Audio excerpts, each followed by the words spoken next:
it's always going to be a real struggle to bring it back. It's going to be a really big struggle. I've struggled to see him being manager at the start of next season, to be honest. After Tuchel, I don't think there are many out there. Hello and welcome back to Monday Vibes, everybody, where we round up the biggest results and talking points from across the world of football. Big weekend in the FA Cup, in the Premier League and across Europe. But first of all, Mikey, how are you?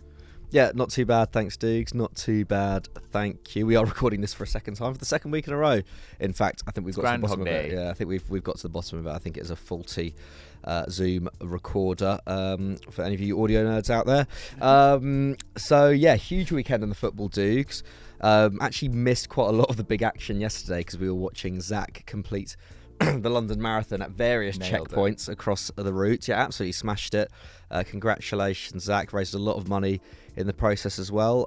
Yeah, I feel like every time we saw him, he was actually having a pretty good time of it. He seemed to be loving it. He was loving it. Although I think he did say afterwards that we just didn't catch him at the moments where he took a stroll and was struggling. And he certainly was struggling towards the end. I saw him hobbling into the tube station. But I'm sure he's had a warm bath by now.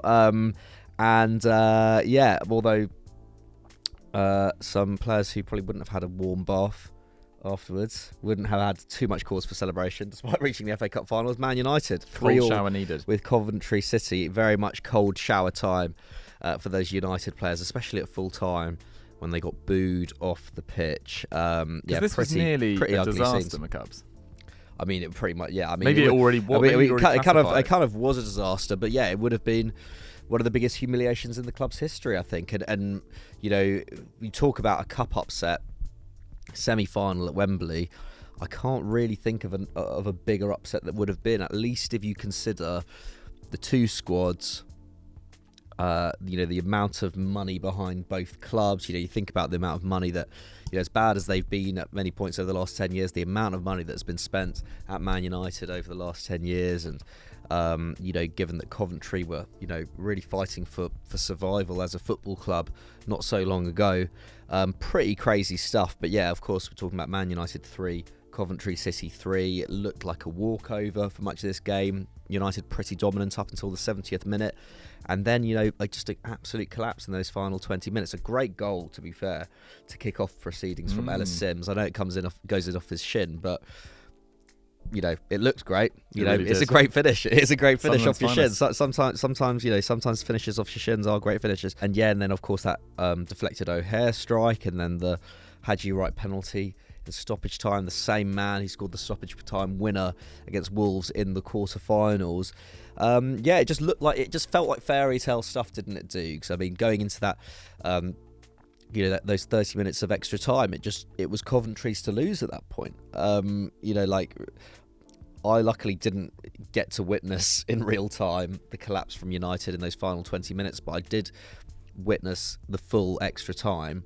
And if you hadn't been, if you'd asked someone who didn't know who the two teams were, who were the ones playing in the Premier League, who were the ones playing the Championship, they absolutely would have said that it was Coventry who were the Premier League side and United the Championship one, because United, for all their attacking endeavour, I mean, by which point Garnacho was off the field as well, who has been United's most consistent attacking outlet all season. Once again, Ten Hag taking him off, around the 75-minute mark, and the team kind of looking a bit hapless after that.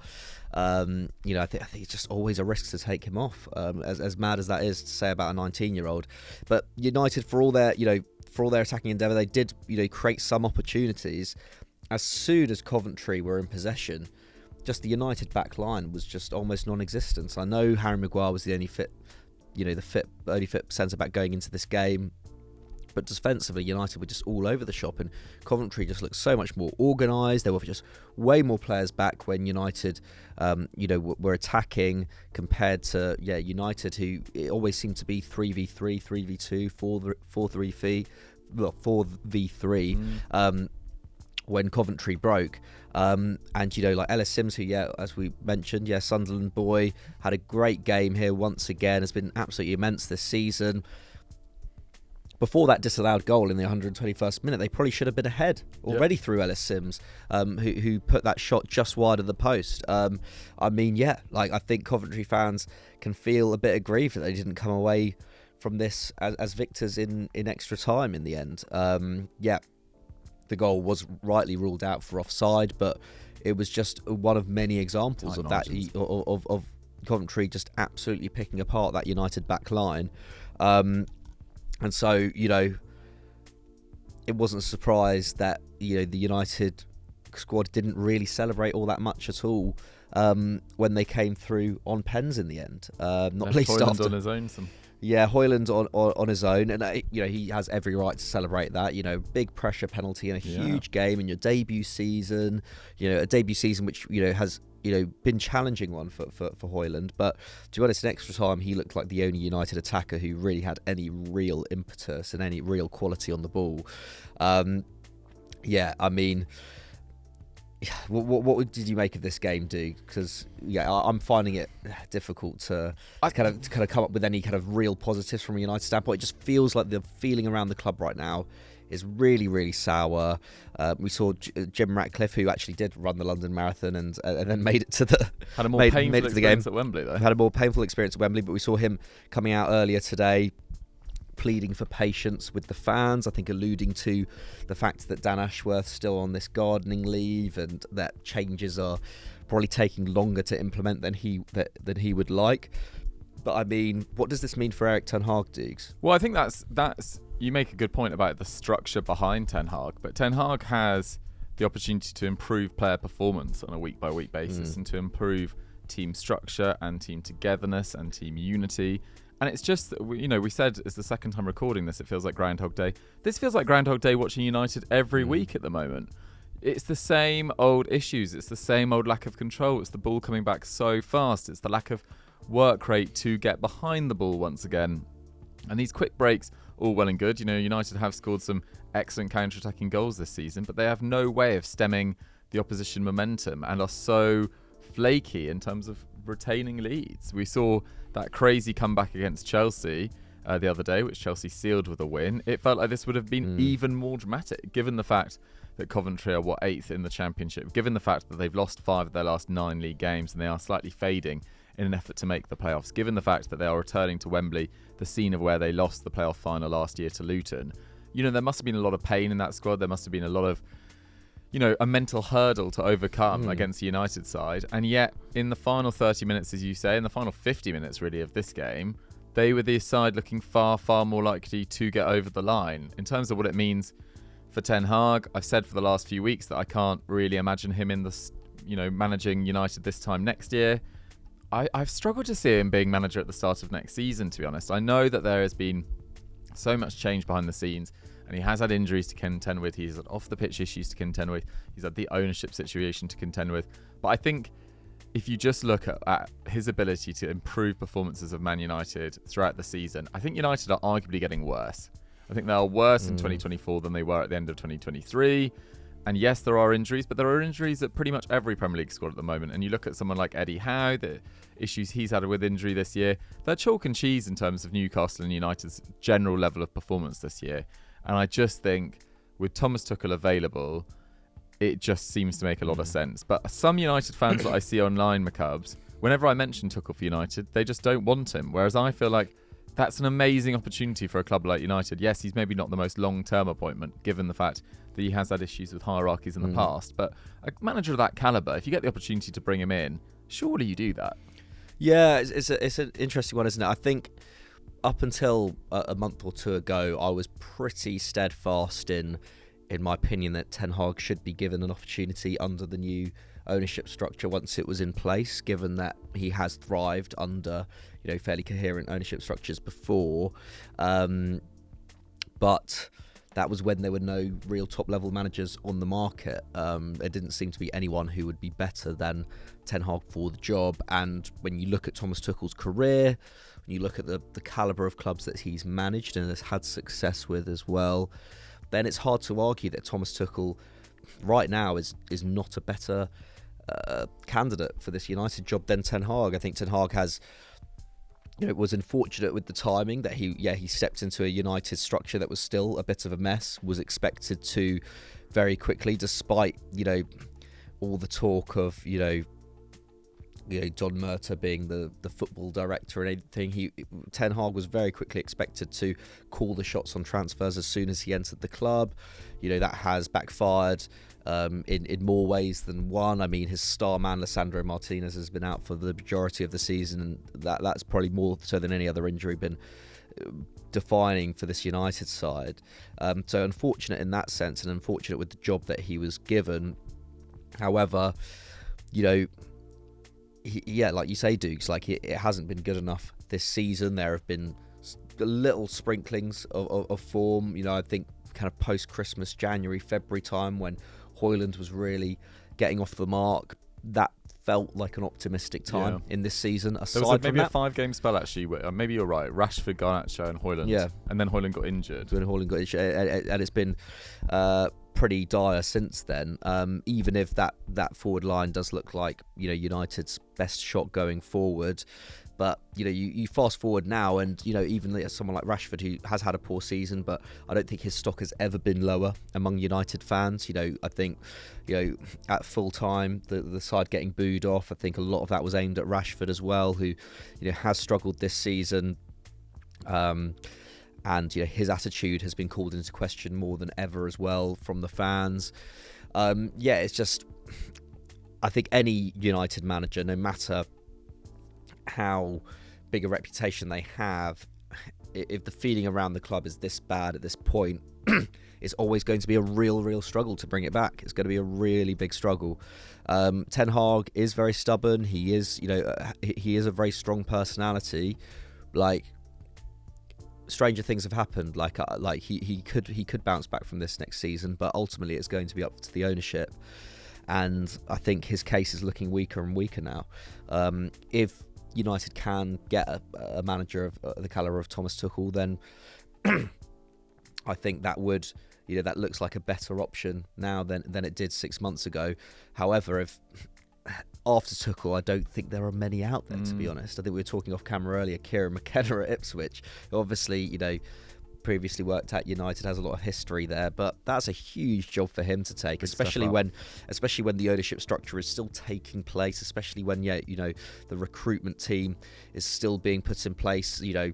This summer isn't necessarily going to be the summer that we see United suddenly have a makeover. Like, it may well be the summer of 2025 when Dan Ashworth fully has his feet under the table, that we finally see a bit of turnaround, a bit of a glimpse into what United will look like in years to come. So, like, this is the thing with United right now. Yes, there are positive signs behind the scenes, but I don't think the 24-25 season is the one that we see United transformed. So yeah, it's going to require patience from both the fans, as Ratcliffe said, but it's also going to require patience, I think, from whoever is manager next season, whether it be Ten Hag or someone else. I've got to the stage where I'd be more surprised if he was in place than fired at the start of next season. Like, I think it's gone over 50-50. I think it's 60-40 that he's not in charge. I just don't get the feeling. And, the performances, particularly since Ratcliffe has been fully involved at the club, he does attend every game. And in the last couple of months, it's there as well. It's been pretty dire, Even in this one, conceding 18 shots against Coventry. Yes, there was 120 minutes of play, but the most Coventry have had in a league game in 2024 is 17. So they haven't really had this sort of return and this fortune going forward that they did against this. And as we say, the final 50 minutes in this was absolutely crucial to that swing in momentum. But having been 3-0 down, to come back and then dominate the period of extra time, you thought United would surely show some togetherness and unity and initiative in this game, where actually they were just sleepwalking towards the end. It honestly, it could and maybe should have been wrapped up earlier on the basis of how they played in extra time. So I think it was an absolute shambles, really. And you can credit some players. I think Bruno Fernandes probably came out as United's best player, but it's not saying a lot. Ellis Sims deserves some credit. I actually thought their best player was Milan van Ewijk, who was their right back as well. He was absolutely excellent on the day. 6 tackles and interceptions, 4 dribbles, 2 aerial duels, 3 key passes. Really good all-round display from him. And had you right up front, clinical in the big moments. Fair play to Coventry, as I said. Maybe we haven't focused enough on them there, but it's so repetitive. this issue with United. And it won't go away because they've been at it for 10 years, but it does feel like this is one of the lowest points of United post-Fergie, which, considering the lows that you've been to, is pretty staggering. It's funny that the conversation that we're having, given that United have just booked a second consecutive FA Cup final. Got to scrub below the surface. Yeah, for sure. Like, I mean, it is, but it just goes to show just how toxic it does feel around the club at this moment in time. But yeah, I guess you have to say congratulations. They did eventually get there. You do have to give credit to Ten Hag for the kind of ridiculous tactics that he employed against Liverpool to win that game, to even get into the semi-finals. He's not been without his merits, but yeah, like, this was close to one of the most humiliating defeats in the club's history. And the manager does have to take a certain amount of blame for that, not least, you talk about lack of togetherness, like Anthony's reaction at the end, cupping his ears to the Coventry players and fans. Embarrassing. They just didn't see that, there doesn't seem to be much unity in that squad, Anthony doing that, no one really going to congratulate Højlund at the end, like, it does feel like a disparate group of players at this moment in time. But shall we move on? Let's do it. To the relegation battle in the Premier League. We've spoken so much about the title race in the last few weeks. It's getting a bit boring. Well, it's not boring. The title race, was very much back on the weekend. Congrats to Arsenal and Liverpool for, getting over the line in those games and keeping the pressure on City in that regard. But I think this was the most pivotal weekend in the relegation battle we've had this season, right, Dukes? Yeah, it felt absolutely massive, didn't it? I mean, numerous results to touch on here. Burnley thrashing Sheffield United 4-1, moves them to within 3 points of safety. They definitely wouldn't be so close without the points deductions that Nottingham Forest and Everton have been through this season, but they are not peaking just at the right time, but their results have turned around. We'll get on to more of that in due course. Brentford, safe now, I think 10 points clear of relegation, thrashed Luton 5-1. Really poor performance from Luton. We'll talk about that in just a second as well. But the key one, really, definitely the one that's created the most headlines, was Everton's 2-0 victory over Nottingham Forest. Not so much for the game. I mean, shout out Jordan Pickford, great save from Chris Wood in the first half. Idrissa Gueye's goal is a nice one, just his second from 100 attempts outside the area in his Premier League career. Dwight McNeil's the goal of the game. By distance, in off the post. Love that. But the absolutely mind-bogglingly mental statement made by Nottingham Forest after the game. They did have 3 very legitimate calls for penalties, which we'll touch on in due course. But we were trying to make sense of it while watching Zach traipse around the streets of London. And I don't know what was more surprising, the fact that Zach was absolutely cruising and just having no issues whatsoever, or the fact that Nottingham Forest had accused the PGMOL and VAR and the referees of effectively corruption. Not a good look for Nottingham Forest, I don't think, whatsoever. Mark Clattenburg is their refereeing advisor. He was obviously Premier League referee up until, I want to say 3 years ago, but maybe a little bit longer than that. But he's been in that position. And he wrote a column in the Daily Mail suggesting that they got it horrendously wrong. Nottingham Forest finished their statement by saying, we'll explore all options. As Gary Neville correctly pointed out yesterday, they don't have a lot of options, to be honest. No. The game is not going to be replayed. It's a bad look for Nottingham Forest.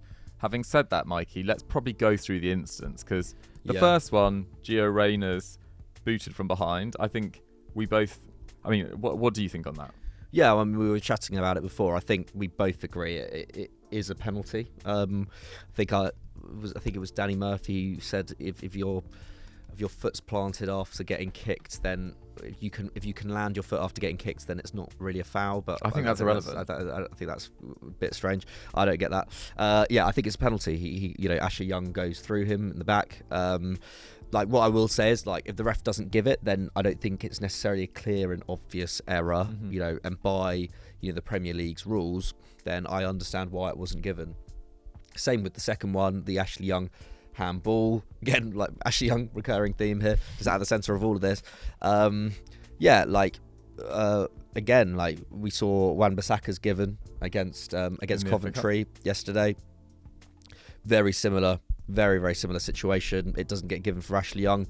Personally, I think that's the correct decision. I don't really like handballs being given when they're that close and the ball is coming at that much power at your arm, and like you physically cannot do anything about that. I agree, but we have seen them given. Of course, we've seen them given, but it's a 50-50, right? Yeah. It's handball is so subjective, and I think anyone it always frustrates me how much kind of talk there is around handballs. It's just like, it will always be a subjective decision. It will always be subjective. It will always be based on what the referee deems to be a handball, and what the referee deems to be a handball changes from referee to referee. We can talk as much as we like about how much we want consistency in officiating. Handballs will never ever be consistent. They would never be consistent. We can never moan about inconsistency with handballs, I don't think. The most consistency we had with handballs was when there was that period a few seasons ago when everything that hit your hand was a handball. Yes. And that was People probably hated that was probably the craziest era of Premier League refereeing ever. And that was, but that was at least it was consistent. At least it was consistent. You know what I mean? If you want consistency with handballs, then that's what you're going to get. But enough of a handball rant, because I'm kind of proving my own point here. But the third one, absolute stonewall, that is the has clearest. to be given. I think that is a clear and obvious error. I don't know why VAR do not bring that back. Because he's a Luton fan. Yeah, because he's a Luton fan, Stuart Atwell, apparently. So yeah, like, I mean, and this was Forest's statement. Of course, everyone's seen it by now. But I totally get like why Forest have grievances in this game. You know, especially that last one, like, clearly should have been brought back. But to publicly air out that grievance and suggest that, it's because, well, imply that perhaps it's because he's a Luton fan that he didn't bring those, didn't bring those penalties back, is just it's just ridiculous, and it just adds to an already very toxic relationship between the PGML, Premier League fans, Premier League clubs, and it just I don't think it does anyone any favours. It's a really weird kind of two-pronged PR attack, that statement, then Mark Clattenburg writing that column in the Daily Mail. And look, if it puts pressure on referees in the next VAR at a Nottingham Forest game feels under pressure to favour Nottingham Forest, then I guess they've won. But like, in terms of not in terms of the spirit of the game. Not in terms of the spirit of the game. But they've got the result. But they're in a relegation battle. But like, it's feasible that could happen. Referees and VARs are human beings. But in terms of the actual image of the club, it certainly doesn't do them any favours. We've already had Nuno Espirito Santo, after the Liverpool game. After that, whatever that, what was it? They didn't bring it back for the foul or whatever.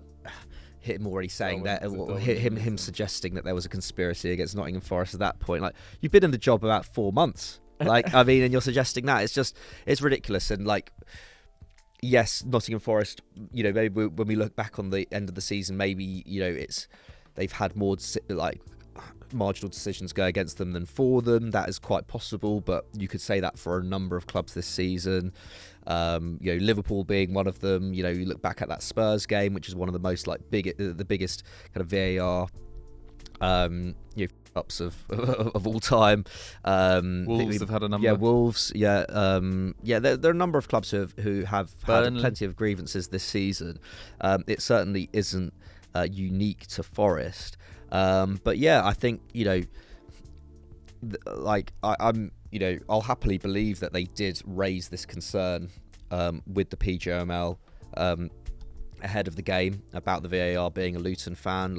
And if that is the case, then I think that is a mistake from the Premier League. But I just think that's an issue that you raise not in public. I don't. Yeah, like from Nottingham Forest standpoint, I don't think you gain any sympathy from doing that. No, I think no club has gained any sympathy from doing that. Liverpool after the Tottenham game, as much as that was a incredibly legitimate grievance, making that public statement did not win them any fans whatsoever in that situation, when most people, almost all fans, were completely sympathetic to what had happened. So, it does seem like a bit of a strange play from Nottingham Forest. But, they are under pressure now. That relegation battle, which seemed before to be kind of between Everton and Forest and Luton, with just one relegation spot there to be avoided, now looks like Everton are almost safe. Mm-hmm. They're 5 points clear now with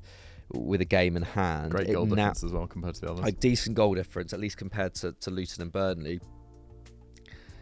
Now it looks like it's Forest, Luton and Burnley, and there are 2 relegation spots to be avoided, with just 3 points separating them, Dukes.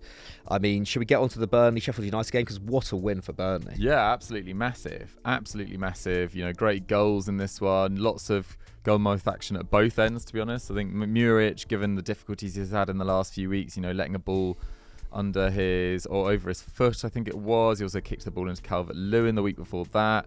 And having really come into the side and had a great first game, I think it was against Brentford, and then having those huge errors in most recent weeks, he's been under huge pressure. And I think Company, having dropped James Trafford, probably felt like he couldn't then drop the person that he dropped him for. After a few games. That would just probably look like bad decision making. So stuck with Muric. Huge saves in this one. Thought Assignon was great as well. And kind of out of nowhere, Burnley have, well, I say out of nowhere, mainly through points deductions to other teams, but also some solid recent form. They've now got a very decent chance of staying up. I wouldn't say they are favourites to by any stretch. Would it be deserved on the basis of their play for much of the season? Probably not. I think they have been a bit of a calamity at points. But recently, much, much better, at least in terms of results. Just one loss in their previous 7, with 2 wins against Brentford, as I mentioned earlier, in this game against Sheffield United. They put 9 past Sheffield United this season. I mean, Sheffield United are done. They are 1 goal away from conceding a Premier League record, equaling the Premier League record for most goals conceded in a 38-game season set by Derby County's disastrous team in 2007-8. There is quite a chance that they might end up finishing having conceded 100 Premier League goals. But for Burnley, huge moment, and this felt like a really big opportunity. They do have some difficult games to come. They've got Man United this week, they've got Newcastle, they've got Spurs, so that is a difficult run-in, but they've given themselves a fighting chance. As for Luton Town, my Cubs, Brentford, credit to Brentford, they've had a really difficult season, a lot of players injured, Tony out till January. It's not been a glamorous season by their own recent standards, but they are over the line now. But Luton, this was troubling, I think. Yeah, really troubling. I think Luton, it does feel a little bit like Luton have dropped off at the wrong moment here. They've conceded 10 in their last 2 games now.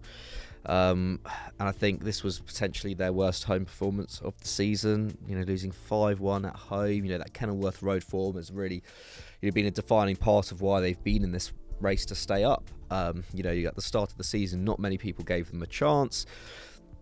I know their kind of physicality and the makeup of that squad actually did look like one that would fight, but given their resources, they shouldn't have had a chance to stay up this season, Luton. And Rob Edwards has done an amazing job, and their home form has been a huge part of that. Their ability to soak up pressure, their counter-attacking play has been brilliant, but they've got a ton of injuries to key players at the moment. Nakamba, Adebayo out, Ogbene, Kabore. And it just, I think the weakness of the depth is beginning to show. They just looked really hapless in this game and really un-Luton-like. They looked leggy. They're defending in the box. It felt a little bit like the kind of first couple of weeks of the season where balls would come into the box and it felt a bit like they're just so slow to react. It really felt like that. They just the tenacity that we're used to seeing them from them, that just seemed to be sapped. Around the Christmas period, they were brilliant and lost a number of games by, I think, a goal to, I think, United. No, not United by a goal. I think by Arsenal and City by a goal. And they were really fighting in every game. They gave Liverpool a really good game as well. But yeah, as you say, I don't think any side conceded more XG in a single game this season. Only Wolves against Arsenal created less XG, so it really was a very dominant Brentford display. Yeah, not looking good for them. However, they do have a slightly easier run in, at least slightly easier than Burnley do. I think they've got Wolves next, then Everton, West Ham, and then Fulham. I say easy, not easy. It's not easy, but it is slightly easier than Burnley's. But yeah, I think it does feel like the writing could be on the wall for Luton. They've given a great account of themselves this season, but it does feel like they've really run out of steam. Just 1 win in the last 13 is relegation form, isn't it? But yeah, I think you do have to shout out Burnley. I think I was listening to the interview with who's the NFL star? He's part of their ownership structure. I can't remember his name. JJ Watt. JJ Watt. I was listening to Watt, maybe. An interview with him on the Gary Neville Carragher podcast Overlap. on the Overlap. What is it called? Stick to Football. And he was saying how, in hindsight now, they actually would have started to adapt their play a little bit more to the Premier League earlier in the season, rather than back Kompany's all-out attacking play for so long. That's what he was saying, that they kind of, well, I don't know, they regret it, but if they could do it again, they probably would have adapted a bit quicker. But I guess it goes to show from that the owner saying it is interesting. It was very, very, very open,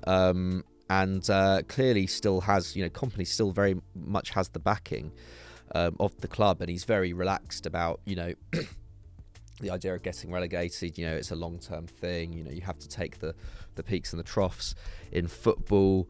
But it was interesting to hear him say that, corresponding with Burnley's current form, which has been a lot better. They do look better defensively.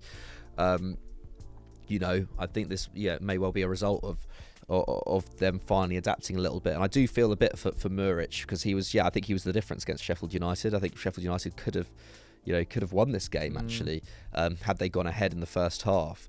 2 brilliant stops with his feet and with his legs, nice rather. High to his right, and it does make me think, like, was Kompany a bit too stubborn with keeping Trafford in goal earlier in the campaign? Because Muric was available and Trafford was having a real torrid time of it. Could he have taken the pressure off Trafford a little bit, taken him out the firing line, brought Muric in, who is, an international level goalkeeper, former Man City goalkeeper? Like, I don't know. I think that could have been. I think that's a mistake from Kompany earlier in the campaign. But shall we move on to El Clasico? Yes, let's, because it feels like signed, sealed, delivered title Real Madrid. Huge, very much so. late. I was going to say last minute. Yeah, it was pretty much a last minute winner from Jude Bellingham. Now on 17 La Liga goals for the season. Only Artem Dobbik of Girona has more. Excellent season from him. Loads of talking points in this one. Really sad injury by the looks of things to Frankie de Jong. Looks like his ankle is not in a good way. I saw a still image of it just now before we started filming, and it was not pretty whatsoever. But yes, Real Madrid getting over the line. Huge result for them, given the fact they went to 120 minutes without the ball, really, on Wednesday. A day less than Barcelona had to recover. Lots of chasing, lots of running, just endlessly looking for the ball, and then have to play their biggest domestic game of any season, really. El Clasico at home against the Barcelona side that would be smarting from what happened to them on Tuesday as well. Ultimately, though, I mean, there's so much to discuss in this game, McCubs. The performance of Lucas Vazquez, I think we should talk about. Yes. But Lamine Yamal's, goal or no goal is a big talking point as well. Flicked on from a corner, I think it was. Impossible to say for sure, but La Liga not having goal line technology feels like a huge error. I say impossible to say for sure, but the main camera angle I keep on seeing has Luton in the way, and his back is blocking the moment where it crosses the line. I have seen some still images again on Twitter of VAR. I don't know how they are making those VAR line calls. VAR Twitter.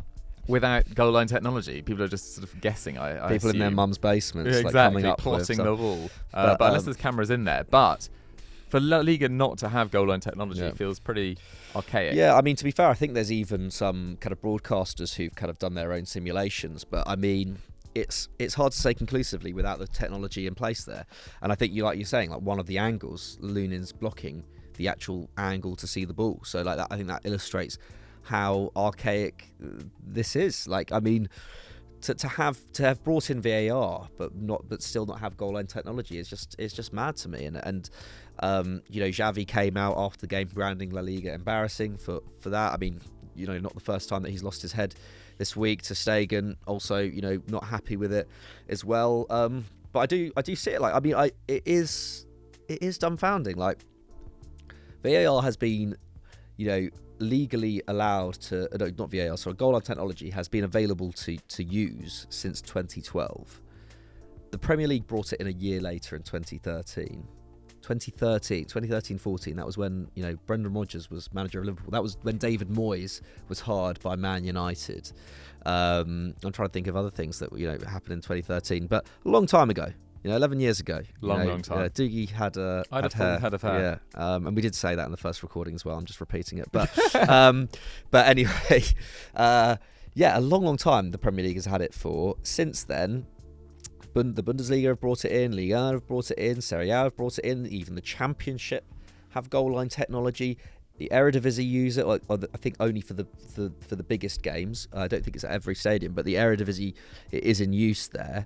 How on earth has La Liga, the second biggest commercial domestic league in world football after the Premier League, still not have goal line technology? It's absolutely ridiculous. How El Clasico, the biggest derby in world football in terms of commercially, in terms of how many people are watching it. How on earth does that not have goal line technology? It is ridiculous, and the goal here would have made it 2-1 to Barcelona ahead of half-time. Would it have changed the game? I don't know. It's hard to know, but nevertheless, it was a huge moment in a huge game, a game that has effectively sealed Real Madrid's 36th La Liga title. If Barcelona win this game, there's only 5 points in it with a few games to go. It is a big moment. More nervy, yeah. It's a little bit, it is. It definitely, yeah. I'm sure I would have backed Real Madrid to have still won the league, but you never know. And I think Real Madrid ultimately did deserve the 3 points here. Although it was a very tight game, I think Barcelona gave a better account of themselves than probably some would have given them credit for ahead of the game. Only created 1.3 XG, but Real Madrid's defending uncharacteristic actually in this match. Maybe it was tired legs after that Man City game, but the ball looping over Luton for before Christensen gets on the end of it, jumping over Kroos for his goal. Just poor reactions in the build up to Fermin Lopez's goal to make it 2-1. And then I guess the defending as well from the corner that almost becomes a goal from Yamal too. But you do have to give credit to, I think, Brahim Diaz deserves a shout as well. Came Definitely. on, kicks off the move that ends up with Bellingham scoring that last minute winner. I think he's been absolutely brilliant when called upon this season. 9 Great goals impact. and 5 assists in all competitions this season. Most of his minutes have come off the bench, or at least most of his appearances have come off the bench. For a player who struggled to, didn't make it ultimately under Pep Guardiola at Man City. Those loan spells at Milan where he showed some real glimpses of brilliance, but ultimately didn't make it there. And their fans weren't mortified when they didn't sign him permanently either. No, definitely not. I think they were actually quite critical of him on many occasions, Milan fans. I certainly remember getting a lot of kind of blowback when praising him on Continental Club at points over the last few years. But he's really stepped up this season.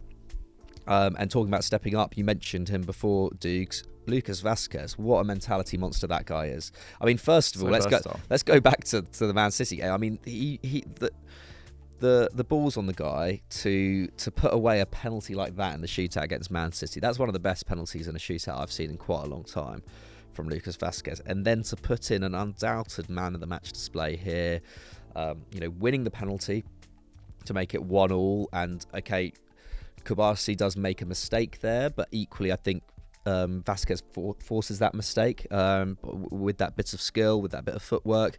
He also, Cancelo should be stopping him, but he beats Cancelo into the box. Cancelo, another horror show from him in my opinion. And then to obviously score the equaliser from that Vinicius cross, and then put the cross in, ball across the box for Bellingham. But it wasn't even just that. He had more touches than anyone else on the pitch. He was so involved in play. 4 tackles as well, won all of them. What a servant he has been to Real Madrid. And called upon once again in the right back position. Just absolutely immense. Yeah, huge. I think he's the kind of player that, you look back at the history of Real Madrid in 20 years' time and no one will talk about Lucas Vazquez, but Real Madrid fans right now know what Lucas Vazquez has done for their history of the club in the last 10 years. Popping up at crucial moments, his versatility, his commitment to the team, the fact that he doesn't ever seem to take long to get into a game either. He's instantly at the required level, which, given the fact you're often coming off the bench or playing inconsistent minutes, starting one game, changing positions, starting somewhere else, the fact that he is able to stick at a very high level. Him and Nacho have been amazing servants to Real Madrid and deserve all the praise coming their way. And for him to be still playing crucial, decisive roles in an El Clasico game after a season where he's not had loads and loads of minutes as normal, but has still popped up at the business end of the season, mid-April, with titles on the line, with Champions League hopes on the line. I think speaks volumes of the sort of quality that he's got. Yeah, absolutely do. But I do think history will probably remember Vasquez pretty kindly. Like, after all, he has been a kind of constant throughout a number of Real Madrid sides over the last 10 years. 10 years which has arguably been, at least in European terms, the most successful in the club's history. And Vasquez has been there almost every step of the way. For sure. So I think he will go down as a well, I don't know, actually, Real Madrid fans in the comments, does he go down as a club legend? I think he's been part of some legendary sides, and he's been part of some legendary campaigns, and more than played his part. I more just meant, like, you know, if, you know, when we look at squads from the 80s, you tend to look at the top goal scorers, or who was competing for Ballon d'Ors or assists, you know, top assists, you know, Modric, Benzema, Ronaldo, Bale. These players will be remembered. Cruz, Sergio Ramos, etc. I don't know whether Lucas Vasquez will be the first name that people jump to in 20 years' time, but he deserves to have his credit. Yeah, for sure. And I say club legend, obviously the bar for club legend at Real Madrid is a lot higher than at other clubs, so maybe not, but certainly a hero, a cult figure, Lucas Vasquez. Always incredibly hardworking and you know, always shows a lot of quality as well. But Real Madrid, it's pretty much a victory parade at this point, isn't it, in La Liga? But it comes at a great time. They go away to Sociedad next weekend. Probably quite a lot of players rested for that game, because they then have Bayern Munich at the Allianz Arena. That tasty first leg of the UCL semi-finals. Barca, meanwhile, go away to Valencia next Monday before a trip to Girona. Obviously lost against them at home earlier in the season, didn't they? That could decide second place. Girona now just 2 points behind Barcelona after that 4-1 win over Cadiz on Saturday. But that's all we have time for, dudes, isn't it? It is. Today's Monday Vibes.